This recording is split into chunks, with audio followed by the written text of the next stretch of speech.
Call to finally clean up the former nuclear and rocket test site.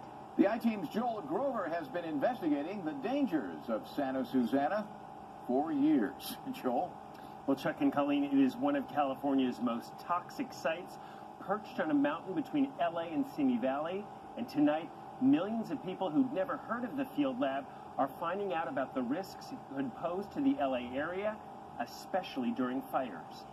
Kim Kardashian telling her 58 million Twitter followers she's shocked and furious to learn that smoke from the Woolsey fire started at Santa Susana and is potentially radioactive. Kourtney Kardashian tweeting, "Our family lives only 20 miles from Santa Susana." And Khloe Kardashian retweets, urging followers to sign a petition demanding that incoming Governor Newsom get the site cleaned up.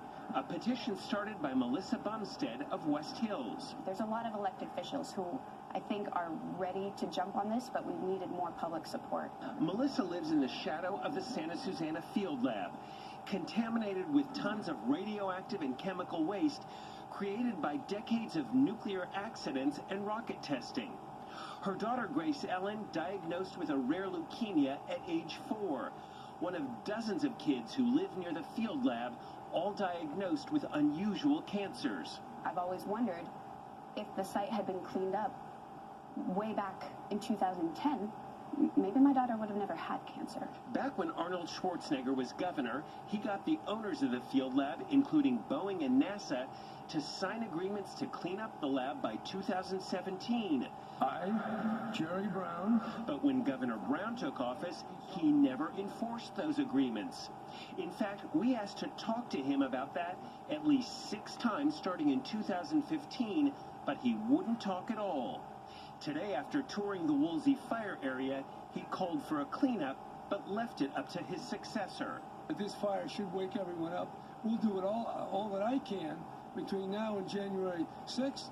And after that, we'll pass the baton to Mr. Newsom. The Woolsey fire is also a wake-up call to scientists worldwide, like the winner of the 2017 Nobel Peace Prize, Dr. Tilman Ruff of Australia. The risk if the site isn't cleaned up is that this will happen again, and that materials will, in any case, continue to leak from the site. As for that petition calling for a full cleanup of Santa Susana, about 20,000 more people have signed it since the Kardashians began tweeting about it. And a forgotten fact, it was NBC4 over 30 years ago. We broke the story of Santa Susana, and the fact that there was a partial nuclear meltdown there in 1959 put radiation into the atmosphere, and radiation continues to stain the ground of Santa Susana. And as we've seen with the Woolsey